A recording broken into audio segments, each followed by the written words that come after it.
Hi everyone, and welcome back to the channel once again. Today's video will be the last part or the final part of our 40 plus previous year questions on sociological thinkers.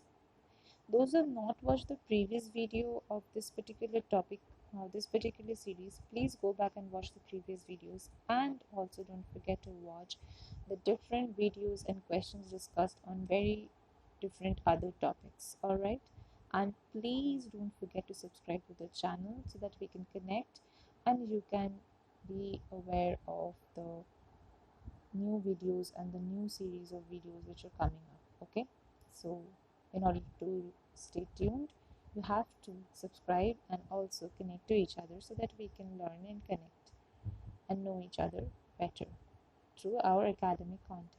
Alright, so let's start with today's video and question number 46, because we have done till question number 45 in the last video. Question number 46 says, the term hegemony is associated with whom of the following? Frederick Engels, Karl Marx, Antonio Gramsci, Karl Mann.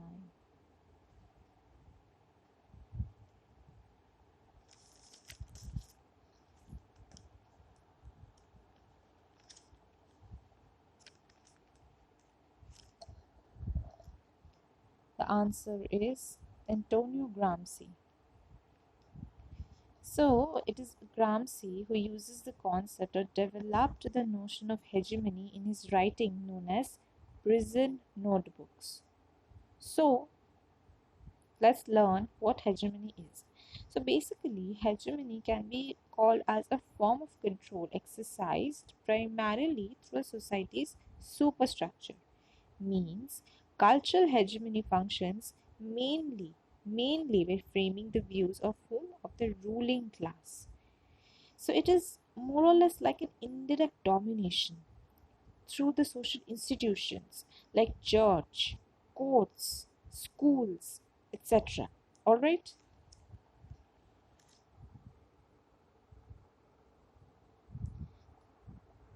Moving on to question number 47. Max Weber used the Greek word charisma to refer to favoritism, supernatural qualities, superhuman qualities, unnatural qualities, powerful abilities beyond God.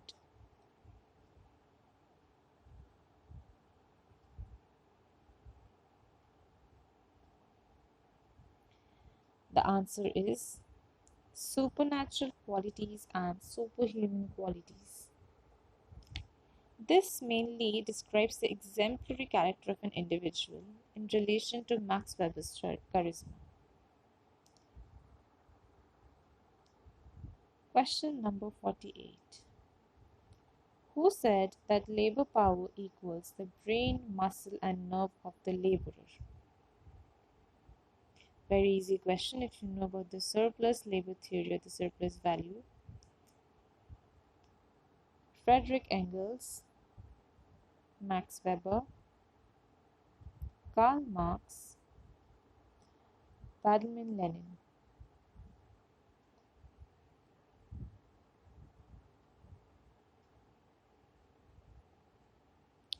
The answer is Karl Marx.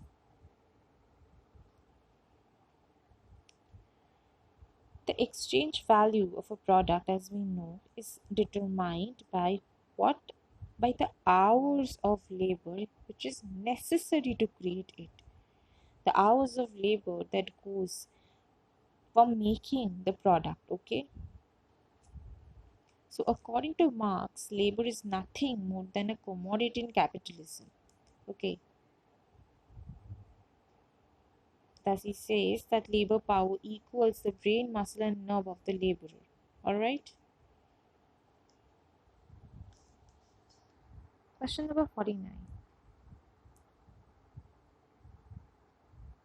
A very important part of Max Weber's portion. A methodological tool that serves the investigator as a measuring rod to ascertain similarities as well as deviations in concrete cases was termed as what by Max Weber? Spirit of capitalism, ideal types, ideal consciousness, rational action.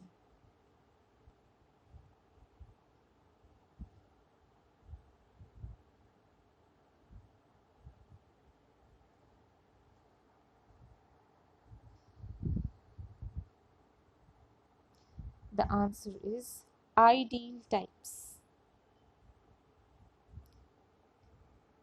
So let's understand what ideal types is. So, as per Max Weber, or according to Max Weber, ideal type is nothing more than a mental construct. Alright? A mental construct that we use to analyze and understand the social reality. Okay. So, ideal type majorly functions as a tool of research that is used for what? For classification and comparison mainly. Alright. So, this enables understanding of social problems or social phenomena. Alright.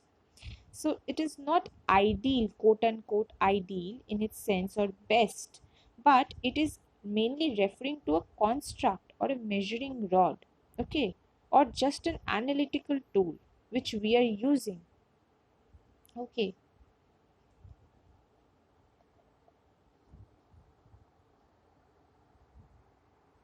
Moving on to question number 50.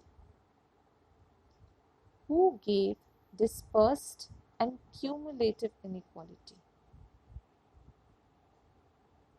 André J.S. Gure, Karl Marx, Louis Dumont.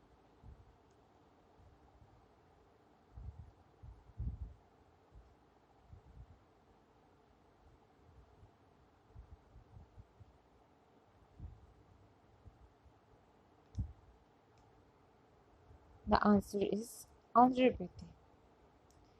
So he explored caste. Okay. Even remember that J.S. Gure and Louis Dumont also talked about caste, but in connection with the question, the answer is André Breton.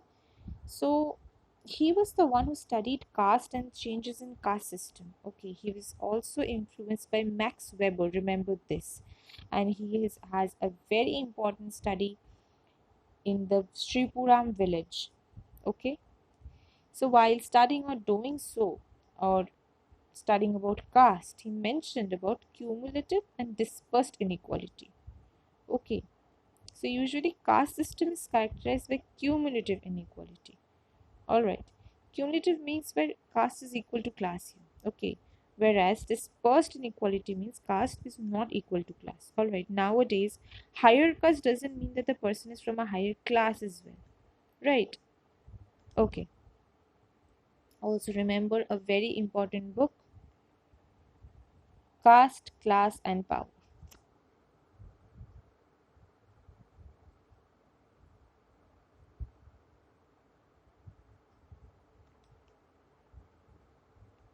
Okay, let's move on to the next question.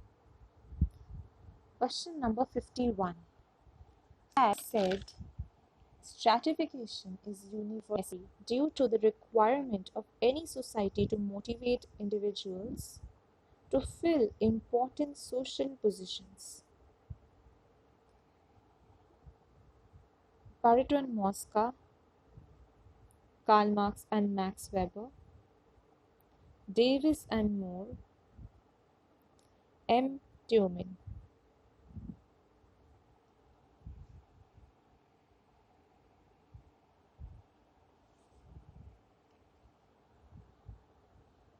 The answer is Davis and Moore. And this was mentioned by them in Some Principles of Stratification. Okay. Okay, so we know that sociologists dealing with functionalism argued that in favor that they have to be favor of stratification. Okay, like stratification is also function for the society. By how? By mentioning the society ensures the right people perform the right roles. Alright? So, Davis and Moore, sociologists Davis and Moore had argued that to ensure meritocracy is maintained, this system of stratification provides the best candidates with the best jobs. So, to achieve this, Davis and Moore argued that society pays more for the jobs that are considered functionally more important and require more training and more effort. As such, the rewards provide incentives to such people who are having functionally important jobs, because these jobs require high amount of training, sacrifice, as compared to the functionally less important jobs, like an IS officer's work as compared to a factory worker's. Okay, so the former is considered to be of greater reward, of being functionally more important, and also requiring more training. All right. So Davis and Moore argue that in all societies, we need some mechanism for ensuring effective role allocation and performance. Okay, this is also called Davis and Moore thesis, where they stated that social stratification is a device using which societies make sure that the most important positions are filled with the most qualified persons. Alright? Also remember that this was heavily criticized by Melvin Tillman, which is mentioned as the fourth option here. Alright? Question number 52. Who classified mobility into two ways, social climbing and social sinking? Raymond Aron, Ralph Linton, Herbert Spencer, Bertrand Sorokin.